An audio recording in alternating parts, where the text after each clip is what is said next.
ಶ್ರೀ ಪಂತ ಸಮರ್ಥ. ಬೆಳಗಾವಿ ಇದು ಸಂತ ಮಹಂತರ ಭೂಮಿ.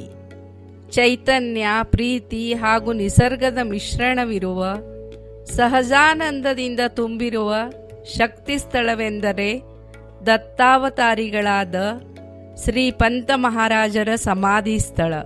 ಈ ಸ್ಥಳವೇ ಶ್ರೀ ಕ್ಷೇತ್ರ ಪಂತ ಬಾಳೆಕುಂದ್ರಿ. ಬೆಳಗಾವಿಯಿಂದ 12 ಕಿಲೋಮೀಟರ್ ದೂರವಿರುವ ಬೆಳಗಾವಿ ಬಾಗಲಕೋಟೆ ರಸ್ತೆಯಲ್ಲಿರುವ ಈ ಪವಿತ್ರ ಕ್ಷೇತ್ರವೇ ಶ್ರೀ ಕ್ಷೇತ್ರ ಪಂತ ಬಾಳೆಕುಂದ್ರಿ. ದತ್ತಾವತಾರಿಗಳಾದ ಶ್ರೀ ಪಂತ ಮಹಾರಾಜರ ಸೇವಾಕಾಲವು 50 ವರ್ಷಗಳದ್ದು. ಅವಧೂತ ಸಂಪ್ರದಾಯದ ಪ್ರಣೇತೆ ಹಾಗೂ ಪರಮಹಂಸ ಸದ್ಗುರು ಬಾಲಮುಕುಂದ ಮಹಾರಾಜರ ಕೃಪಾಶೀರ್ವಾದ ಶ್ರೀ ಪಂತರಿಗೆ ಅವರ 20ನೇ ವಯಸ್ಸಿನಲ್ಲಿ ದೊರೆಯಿತು. ಸದ್ಗುರುಗಳ ಆಜ್ಞೆಯಂತೆ ಅವಧೂತ ಸಂಪ್ರದಾಯದ ಅದ್ವೈತ ಬೋಧವನ್ನು ಶ್ರೀ ಪಂತರು ಭಕ್ತರಲ್ಲಿ ಬೋಧಿಸಿದರು.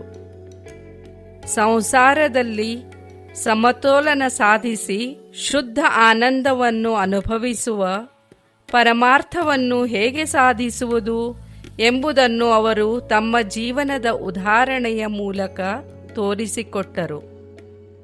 ಅವರ ಸದ್ಗುರುಗಳ ಪ್ರೀತಿಯಿಂದ ಮತ್ತು ಸ್ವಾನುಭವದಿಂದ ಉಸ್ಫೂರ್ತವಾದ ಭಜನೆಗಳನ್ನು ರಚಿಸಿದರು ಹಾಗೂ ಆ ಭಜನೆಗಳನ್ನು ಏಕತಾರಿಯೊಂದಿಗೆ ಹಾಡಿದರು.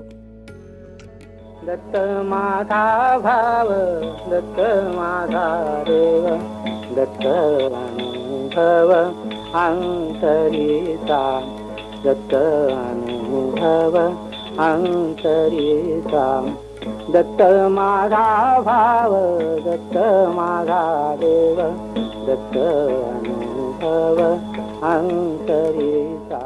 ಅವರು ರಚಿಸಿದ 2730 ಭಕ್ತಿಗೀತೆಗಳ ಸಂಕಲನವೇ ಶ್ರೀ ದತ್ತ ಪ್ರೇಮಲಹರಿ ಎಂಬ ಹೆಸರಿನಿಂದ ಪ್ರಸಿದ್ಧವಾಗಿದೆ. ಈ ಗೀತೆಗಳು ಶ್ರೀ ಪಂತ ಮಹಾರಾಜರಿಂದ ಮರಾಠಿ, ಹಿಂದಿ ಮತ್ತು ಕನ್ನಡದಲ್ಲಿ ರಚಿಸಲ್ಪಟ್ಟಿವೆ. ಚಮತ್ಕಾರಕ್ಕೆ ಸ್ವಲ್ಪವೂ ಅವಕಾಶ ನೀಡದೆ ಸ್ವಾನುಭವ ಹಾಗೂ ಶುದ್ಧ ಪ್ರೇಮದ ತತ್ವದ ಮೇಲೆ ಆಧಾರಿತವಾದ ಅದ್ವೈತ ಬೋಧವೇ ಅವರ ಜೀವನದ ಸಾರವಾಗಿದೆ. ಶ್ರೀ ಕ್ಷೇತ್ರದಲ್ಲಿರುವ ಪ್ರಮುಖ ಪೂಜ್ಯ ಸ್ಥಳಗಳು: ಶ್ರೀ ಪಂತರ ದೇವಾಲಯ.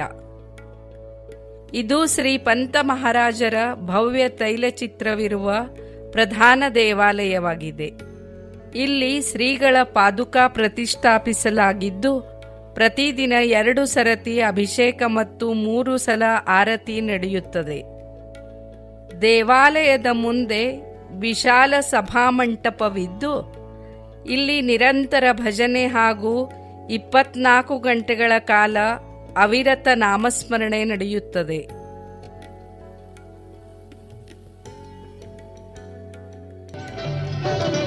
ಶರಣು ಶರಣು ಶ್ರೀ ಬಾಲಮುಕುಂದ, ಶರಣು ಶರಣು ಶ್ರೀ ಬಾಲಮುಕುಂದ, ಕರುಣಾಸಾಗರ ಶಿವ ಸಚ್ಚಿದಾನಂದ, ಕರುಣಾಸಾಗರ ಶಿವ ಸಚ್ಚಿದಾನಂದ, ಶರಣು ಶರಣು ಶ್ರೀ ಬಾಲಮುಕುಂದ.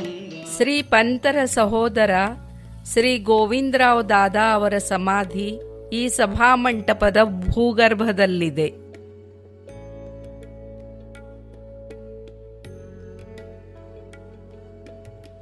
ಶ್ರೀ ಔದುಂಬರ ಕಟ್ಟೆ. ಇದು ಶ್ರೀ ಪಂತ ಮಹಾರಾಜರ ದೇಹಕ್ಕೆ ಅಗ್ನಿ ಸಂಸ್ಕಾರವಾದ ಪವಿತ್ರ ಸ್ಥಳ. ಅಗ್ನಿ ಸಂಸ್ಕಾರವಾದ 3ನೆಯ ದಿನವೇ ಇಲ್ಲಿ ಔದುಂಬರ ವೃಕ್ಷ ನೆಡಲಾಯಿತು. ಈ ವೃಕ್ಷವೇ ಅವಧೂತ ವೃಕ್ಷ. ಇದನ್ನು ಆವರಿಸಿ ಷಟ್ಕೋನಾಕೃತಿಯ ಕಟ್ಟೆಯನ್ನು ನಿರ್ಮಿಸಲಾಗಿದೆ. ಇದೇ ಶ್ರೀ ಔದುಂಬರ ಕಟ್ಟೆ. ಪ್ರೇಮಧ್ವಜ ಕಟ್ಟೆ. ಸಭಾಮಂಟಪದ ಎದುರಿನ ಭಾಗದಲ್ಲಿ ಶ್ರೀ ಪಂತರ ಮಾತೆ ಪರಮಪೂಜ್ಯ ಸೀತಾಮಾಯಿ ಹಾಗೂ ಅವರ ಸಹೋದರ ಪರಮಪೂಜ್ಯ ಗೋವಿಂದರಾವ್ ದಾದಾರ ಸ್ಮರಣಾರ್ಥ ನಿರ್ಮಿಸಲಾದ ಸಂಗಮರವರಿ ತುಳಸಿ ವೃಂದಾವನವಿದೆ. ಶ್ರೀ ಗೋವಿಂದಾದಾರವರು ಅವಧೂತ ಮಾರ್ಗದ ಪ್ರಸಾರ ಹಾಗೂ ಪ್ರಚಾರಕ್ಕಾಗಿ ಹಾರಿಸಿದ ಆ ಪ್ರೇಮ ಬಾವುಟ ಇಂದಿಗೂ ಇಲ್ಲಿ ಆನಂದದಿಂದ ತಲೆಬಾಗಿ ಹಾರಾಡುತ್ತಿದೆ.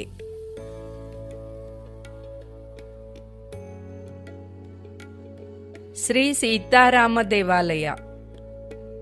ಶ್ರೀ ಪಂತರ ತಂದೆ ಪರಮಪೂಜ್ಯ ರಾಮಚಂದ್ರ ಪಂತ ಮತ್ತು ತಾಯಿ ಪರಮಪೂಜ್ಯ ಸೀತಾಮಾಯಿ ಸ್ಮರಣಾರ್ಥ ನಿರ್ಮಿಸಲಾಗಿದೆ ಈ ದೇವಾಲಯ. ಇಲ್ಲಿ ಶ್ರೀ ಪಂತರು ಪ್ರತಿನಿತ್ಯ ಪೂಜಿಸುತ್ತಿದ್ದ ದತ್ತಾತ್ರೇಯರ ಚಿತ್ರ ಮತ್ತು ಅವರ ಕುಟುಂಬದವರ ಅಪರೂಪದ ಚಿತ್ರಗಳು ಇಲ್ಲಿವೆ. ಪ್ರತಿಯೊಂದು ಅಮಾವಾಸ್ಯೆ ಹಾಗೂ ಪೌರ್ಣಿಮೆ ಮತ್ತು ಇತರ ದಿನ ಪಲ್ಲಕ್ಕಿ ಸೇವೆ ಶ್ರೀ ಪಂತರ ಆರತಿಯಿಂದ ಇಲ್ಲಿಂದಲೇ ಪ್ರಾರಂಭವಾಗುತ್ತದೆ. ಶ್ರೀ ನರಸಿಂಹ ದೇವಾಲಯ. ಶ್ರೀ ಪಂತರ ಸಹೋದರ ನರಸಿಂಹರಾವ್ ಅವರ ಸ್ಮರಣಾರ್ಥ ನಿರ್ಮಿಸಲಾದ ಸುಂದರ ದೇವಾಲಯ. ಇಲ್ಲಿ ಪಂತ ಮಹಾರಾಜ ಸಹಿತ ಅವರೆಲ್ಲ ಸಹೋದರರ ಸಂಗ್ರಹದ ಪವಿತ್ರ ವಸ್ತುಗಳನ್ನು ಇಲ್ಲಿ ಇಡಲಾಗಿದೆ. ಶ್ರೀ ಪಂತರ ಬಳಕೆಯ ಆಸನ, ಏಕತಾರಿ ಇತ್ಯಾದಿ ವಸ್ತುಗಳನ್ನು ಇಲ್ಲಿ ಸಂಗ್ರಹವಾಗಿ ಇಡಲಾಗಿದೆ. ಪಂಚಾಗ್ನಿ ಸಾಧನಾ ಶಿಲೆ. ಈ ಶಿಲೆಯ ಮೇಲೆ ಪಂತರ ಗುರುಗಳಾದ ಸದ್ಗುರು ಬಾಲಮುಕುಂದರು ಶ್ರೀ ಪಂತರಿಂದ ಅತ್ಯಂತ ಕಠಿಣವಾದ ಪಂಚಾಗ್ನಿ ಯೋಗ ಸಾಧನೆಯನ್ನು ಈ ಶಿಲೆಯ ಮೇಲೆ ಮಾಡಿಸಿಕೊಂಡರು. ಇದೇ ಈ ಶಿಲೆ.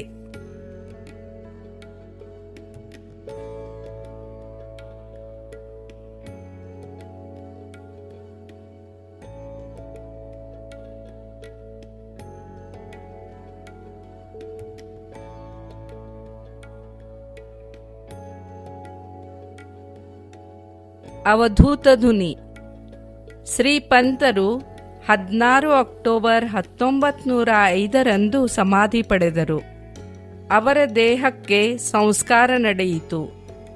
ಆ ಪವಿತ್ರ ಅಗ್ನಿ ಇಂದಿಗೂ ಇಲ್ಲಿಯ ಧುನಿಯಲ್ಲಿ ಅಖಂಡವಾಗಿ ಪ್ರಜ್ವಲಿಸುತ್ತಿದೆ. ಈ ಧುನಿಯ ವಿಭೂತಿಯನ್ನು ಭಕ್ತರು ರಕ್ಷಾಕವಚವೆಂದು ಭಾವಿಸಿ ಅತ್ಯಂತ ಸಮರ್ಪಣೆಯ ಭಾವದಿಂದ ಸ್ವೀಕರಿಸುತ್ತಾರೆ.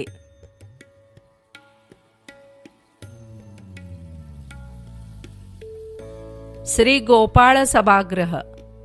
ಶ್ರೀ ಪಂತರ ಸಹೋದರರಾದ ಶ್ರೀ ಗೋಪಾಲರಾವ್ ಮತ್ತು ಶ್ರೀ ಶಂಕರ್ರಾವ್ ಅವರ ಸ್ಮರಣಾರ್ಥವಾಗಿ ನಿರ್ಮಿಸಲಾದ ಈ ಸಭಾಗೃಹವನ್ನು ಈಗ ಧ್ಯಾನ ಮಂದಿರವನ್ನಾಗಿ ಪರಿವರ್ತಿಸಲಾಗಿದೆ. ಇಲ್ಲಿ ಪಂತ ಭಕ್ತರು ಶ್ರೀ ಪಂತ ಗುರುಚರಿತ್ರ ಪೋಥಿ ಪಠಣ, ನಾಮಸ್ಮರಣೆ, ಧ್ಯಾನ, ಪಂತರ ಸಾಹಿತ್ಯದ ಪಠಣ ಮುಂತಾದ ಉಪಾಸನೆಗಳನ್ನು ಇಲ್ಲಿ ಮಾಡುತ್ತಿರುತ್ತಾರೆ.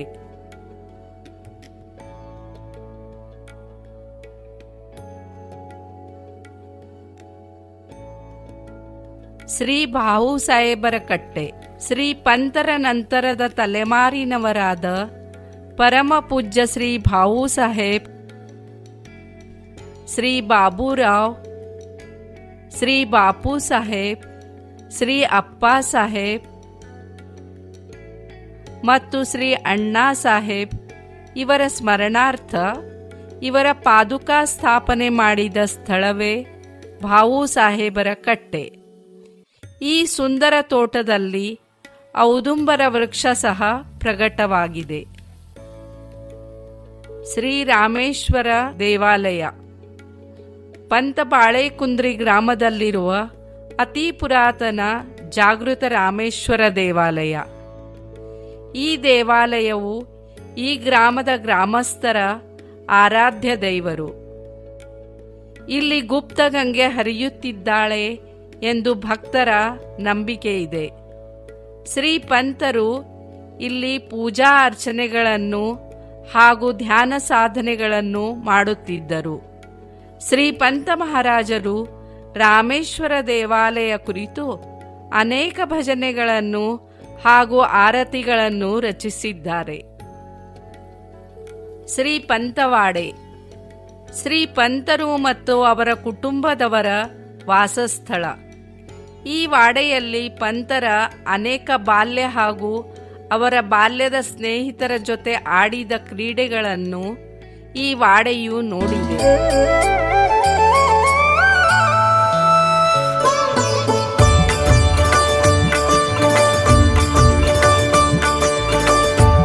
भक्तगृही खेळे आनंदे, भक्तगृही खेळे,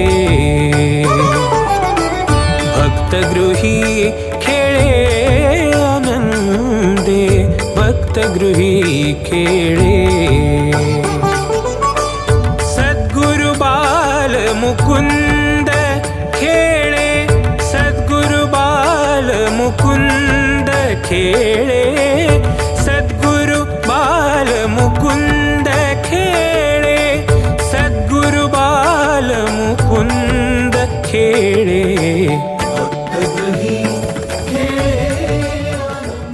ಈ ವಾಡೆಯದ ಹಿಂದಿನ ಭಾಗದಲ್ಲಿ ಪಂತರು ತಮ್ಮ ತಾತ ಪರಮ ಪೂಜ್ಯ ಬಾಲಕೃಷ್ಣ ಪಂತರ ಸ್ಮರಣಾರ್ಥ ಸಮಾಧಿ ಮತ್ತು ತುಳಸಿ ವೃಂದಾವನವನ್ನು ನಿರ್ಮಿಸಿದರು.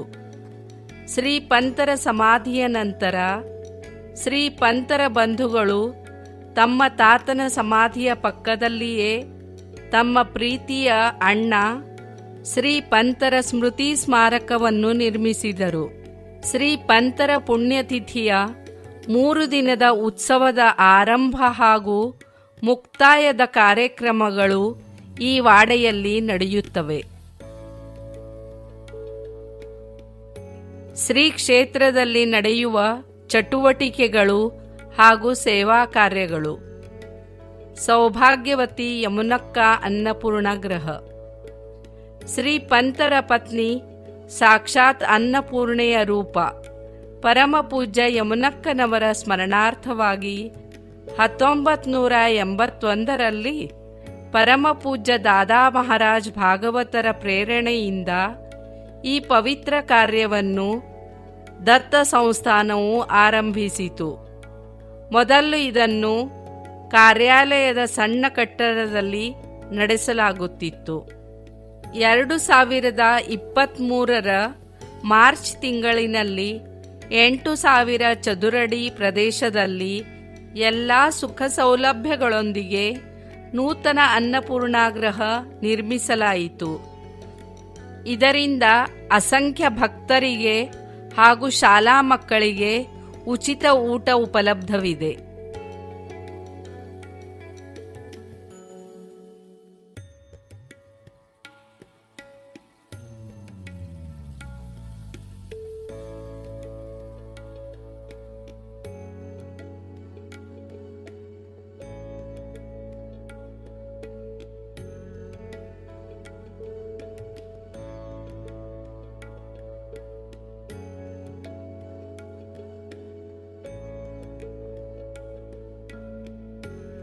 ಆರೋಗ್ಯ ಸೇವೆ. ಶ್ರೀ ಪಂತ ಕೃಪಾ ಕ್ಲಿನಿಕ್ ಈ ಹೆಸರಿನಿಂದ ಶ್ರೀ ಕ್ಷೇತ್ರದಲ್ಲಿ ಆಸ್ಪತ್ರೆ ಶುರು ಇದೆ. ನಾಮ ಮಾತ್ರ ಶುಲ್ಕದಲ್ಲಿ ರೋಗಿಗಳ ಚಿಕಿತ್ಸೆಯನ್ನು ಮಾಡಲಾಗುತ್ತದೆ.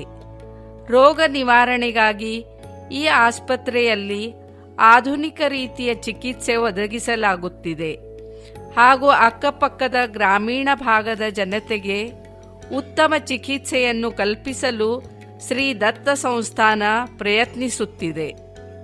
ಶ್ರೀ ಪಂತ ಮಹಾರಾಜ್ ಆದರ್ಶ ವಿದ್ಯಾಮಂದಿರ. ಶ್ರೀ ಪಂತರು ಬೆಳಗಾವಿಯ ಲಂಡನ್ ಮಿಷನ್ ಶಾಲೆಯಲ್ಲಿ 22 ವರ್ಷಗಳ ಕಾಲ ಶಿಕ್ಷಕರಾಗಿ ಸೇವೆ ಸಲ್ಲಿಸಿದರು. ಅವರ ಗೌರವಾರ್ಥವಾಗಿ ಈ ಆದರ್ಶ ಶಾಲೆಯನ್ನು 2001ರಲ್ಲಿ ಸ್ವತಂತ್ರ ಕಟ್ಟಡದಲ್ಲಿ ಪ್ರಾರಂಭಿಸಲಾಯಿತು. ಬಾಲವಾಡಿಯಿಂದ 10ನೇ ತರಗತಿವರೆಗೆ ಕನ್ನಡ ಮತ್ತು ಮರಾಠಿ ಮಾಧ್ಯಮದ ವರ್ಗಗಳು ಇಲ್ಲಿ ನಡೆಯುತ್ತವೆ.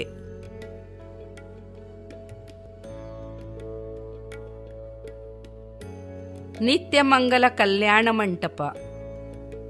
ಭಕ್ತರ ಸೇವೆಗೆ ಅನುಕೂಲವಾಗುವಂತೆ ಭವ್ಯ ಸಭಾಭವನ ಬೇಕೆಂದು ಕಲ್ಪಿಸಿ ಈ ಕಲ್ಯಾಣ ಮಂಟಪದ ಭವ್ಯ ಕಟ್ಟಡವನ್ನು ನಿರ್ಮಿಸಲಾಯಿತು. ಇಲ್ಲಿ ಸಾಮುದಾಯಿಕ ಪೋಥಿ ವಾಚನ, ಪ್ರವಚನ, ವಿವಾಹ ಮಹೋತ್ಸವಗಳು, ಶಾಲಾ ಸ್ಮರಣೋತ್ಸವಗಳು, ವಿವಿಧ ಸಭೆಗಳು, ಪಾಲಕರ ಸಭೆಗಳು ಹೀಗೆ ಅನೇಕ ಮಂಗಳ ಕಾರ್ಯಗಳು ಇಲ್ಲಿ ನಡೆಯುತ್ತವೆ. ಶ್ರೀ ಪಂತಬೋಧ ಪೀಠ 2010ರಲ್ಲಿ ಸ್ಥಾಪಿತವಾದ ಬೋಧಪೀಠವು ಶ್ರೀ ಪಂತರ ಗದ್ಯ ಮತ್ತು ಪದ್ಯ ಸಾಹಿತ್ಯವನ್ನು ಅಧ್ಯಯನ ಮಾಡುವ ಹಾಗೂ ಪಂಥ ಸಾಹಿತ್ಯದ ಪ್ರಚಾರಕರನ್ನು ನಿರ್ಮಿಸಿ ದೇಶ ವಿದೇಶಗಳಲ್ಲಿ ಪ್ರಚಾರ ಹಾಗೂ ಪ್ರಸಾರ ಮಾಡುವ ಉದ್ದೇಶ ಹೊಂದಿದೆ. ಶ್ರೀ ಪಂತಬೋಧ ಪೀಠ ಈ ಪದ್ಧತಿಯ ಆನ್ಲೈನ್ ಕಾರ್ಯಕ್ರಮವನ್ನು ಹಮ್ಮಿಕೊಂಡಿದೆ. ನಮ್ಮ ಊರು ನಮ್ಮ ಬೋಧಪೀಠ. ಇದು ಪ್ರತಿಯೊಬ್ಬ ಭಕ್ತರ ಮನೆಯಲ್ಲೂ ತಲುಪಬೇಕೆಂಬ ಉದ್ದೇಶದಿಂದ ಸೋಮವಾರದಿಂದ ಶುಕ್ರವಾರ ರಾತ್ರಿ 8ರಿಂದ 9ರವರೆಗೆ ಆನ್ಲೈನ್ನಲ್ಲಿ ನಡೆಯುವ ಈ ಕಾರ್ಯಕ್ರಮದಲ್ಲಿ ವಿವಿಧ ಊರಿನ ಪಂಥಭಕ್ತರು ಪಾಲ್ಗೊಳ್ಳುತ್ತಾರೆ. ಸದ್ಗುರುಗಳ ಪುಣ್ಯಸ್ಮರಣೆ ಪ್ರತಿ ಗುರುವಾರ ಬೆಳಿಗ್ಗೆ 6ರಿಂದ 7:30ರವರೆಗೆ ಶ್ರೀ ದತ್ತ ಪ್ರೇಮಲಹರಿಯ ಪದಗಳ ಪಠಣ ಮತ್ತು ಗಾಯನ ಆನ್ಲೈನ್ನಲ್ಲಿ ಪ್ರಸಾರವಾಗುತ್ತದೆ. ಶ್ರೀ ಪಂಥ ಸಾಹಿತ್ಯ ಶ್ರೀ ಪಂತರ ಭಕ್ತಿಗೀತೆಗಳು ಮತ್ತು ಅಸಂಖ್ಯ ಪದ್ಯ ಗದ್ಯ ಸಾಹಿತ್ಯ ಭಕ್ತರಿಗೆ ಉಪಲಬ್ಧವಿದೆ. ಅದರೊಂದಿಗೆ ದತ್ತ ಪ್ರೇಮಲಹರಿ ಈ ಪದ್ಯ ಸಂಗ್ರಹ ಬಹಳ ಮಹತ್ವದ್ದಾಗಿರುತ್ತದೆ. ಸದ್ಗುರುಗಳ ಭಕ್ತಿರಸದಿಂದ ಪರಿಪೂರ್ಣವಾಗಿರುವ ಹಾಗೂ ಸ್ಫೂರ್ತಿದಾಯಕ ಶ್ರೀ ಪಂತರ ಮುಖದಿಂದ ಸಹಜವಾಗಿ ಅವರ ಹೃದಯಾಳದಿಂದ ಹೊರಹೊಮ್ಮಿದ 2730 ಪದ್ಯಗಳ ಸಂಕಲನವೇ ಇದರಲ್ಲಿದೆ. ಈ 2730 ಪದ್ಯಗಳ ಪೈಕಿ 28 ಪದ್ಯಗಳನ್ನು ಪಂತರು ಕನ್ನಡದಲ್ಲಿ ರಚಿಸಿರುತ್ತಾರೆ. ಇವೆಲ್ಲವುಗಳನ್ನು ಎಲ್ಲ ಪಂಥಭಕ್ತರು ಅತ್ಯಂತ ಭಕ್ತಿಭಾವದಿಂದ ಪ್ರೇಮಲಹರಿ ಪದ್ಯದ ಗಾಯನ ಮತ್ತು ಮನನ ಶ್ರವಣ ಮಾಡುವ ಮೂಲಕ ಭಕ್ತರು ಸಹಜ ಆನಂದದ ಸ್ವಾನುಭವವನ್ನು ಪಡೆಯುತ್ತಾರೆ. ಇದಲ್ಲದೆ ಮೂಲ ಮರಾಠಿ ಭಾಷೆಯಲ್ಲಿರುವ ಮತ್ತು ಕನ್ನಡದಲ್ಲಿ ಅನುವಾದಿಸಲಾಗಿರುವ ಗದ್ಯ ಸಾಹಿತ್ಯವೂ ಕೂಡ ಉಪಲಬ್ಧವಿದೆ. ಶ್ರೀ ಕ್ಷೇತ್ರದಲ್ಲಿ ನಡೆಯುವ ವಿವಿಧ ಸೇವೆಗಳು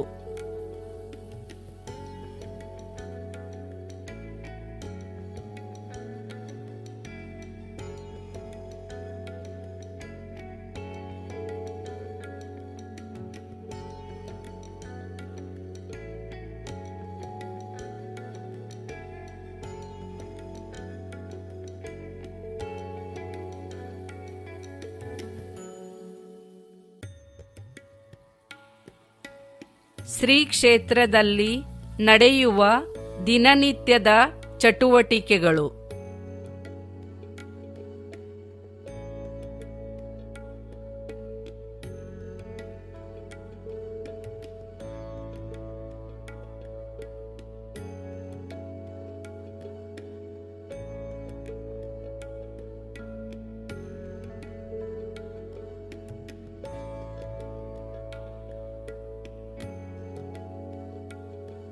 ಶ್ರೀ ಕ್ಷೇತ್ರದಲ್ಲಿ ಪ್ರತಿ ವರ್ಷ ನಡೆಯುವ ವಿವಿಧ ಉತ್ಸವಗಳು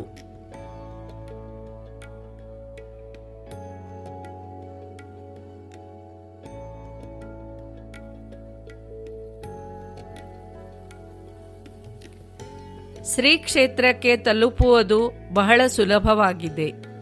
ಬೆಳಗಾವಿಯ ರೈಲ್ವೆ ನಿಲ್ದಾಣದಿಂದ ಶ್ರೀ ಕ್ಷೇತ್ರವು ಬೆಳಗಾವಿ ಬಾಗಲಕೋಟೆ ಈ ದಾರಿಯಲ್ಲಿ ಸುಮಾರು 17 ಕಿಲೋಮೀಟರ್ ಹಾಗೂ ಬೆಳಗಾವಿಯ ಮುಖ್ಯ ಬಸ್ ನಿಲ್ದಾಣದಿಂದ 12 ಕಿಲೋಮೀಟರ್ ದೂರದಲ್ಲಿದೆ. ಸಿಟಿ ಬಸ್ ನಿಲ್ದಾಣದಿಂದ ಶ್ರೀ ಕ್ಷೇತ್ರಕ್ಕೆ ಬಸ್ಸುಗಳು ಉಪಲಬ್ಧವಿವೆ. ಸಮೀಪದ ಸಾಂಬ್ರಾ ವಿಮಾನ ನಿಲ್ದಾಣದಿಂದ ಶ್ರೀ ಕ್ಷೇತ್ರ ಕೇವಲ 3 ಕಿಲೋಮೀಟರ್ ದೂರದಲ್ಲಿದೆ. ಈ ವಿಮಾನ ನಿಲ್ದಾಣದಿಂದ ಮುಂಬೈ,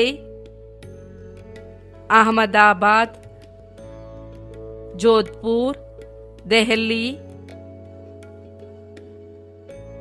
ನಾಗ್ಪುರ್, ಇಂದೋರ್, ಹೈದರಾಬಾದ್, ತಿರುಪತಿ, ಬೆಂಗಳೂರು ಇತ್ಯಾದಿ ನಗರಗಳಿಗೆ ವಿಮಾನ ಸೇವೆ ಉಪಲಬ್ಧವಿದೆ. ಶ್ರೀ ಕ್ಷೇತ್ರವು ವರ್ಷದಾದ್ಯಂತ ಪ್ರತಿದಿನ ಬೆಳಿಗ್ಗೆ 6ರಿಂದ ಸಂಜೆ 9ರವರೆಗೆ ದರ್ಶನಕ್ಕಾಗಿ ತೆರೆಯಲ್ಪಟ್ಟಿರುತ್ತದೆ. ಅತಿ ಕಡಿಮೆ ದರದಲ್ಲಿ ಭಕ್ತ ನಿವಾಸ್ ವ್ಯವಸ್ಥೆ ಹಾಗೂ ಭೋಜನ ವ್ಯವಸ್ಥೆ ಲಭ್ಯವಿದೆ.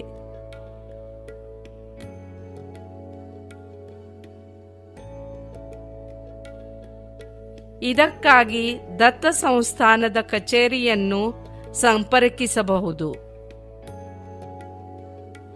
ಈ ಆತ್ಮಶಾಂತಿಯ ಅನುಭವಕ್ಕಾಗಿ ಈ ಶಾಂತ ಹಾಗೂ ರಮಣೀಯ ದತ್ತ ಸ್ಥಳಕ್ಕೆ ಒಮ್ಮೆ ನೀವು ಖಂಡಿತ ಭೇಟಿ ನೀಡಿರಿ. ಶ್ರೀ ಗುರುದೇವ ದತ್ತ.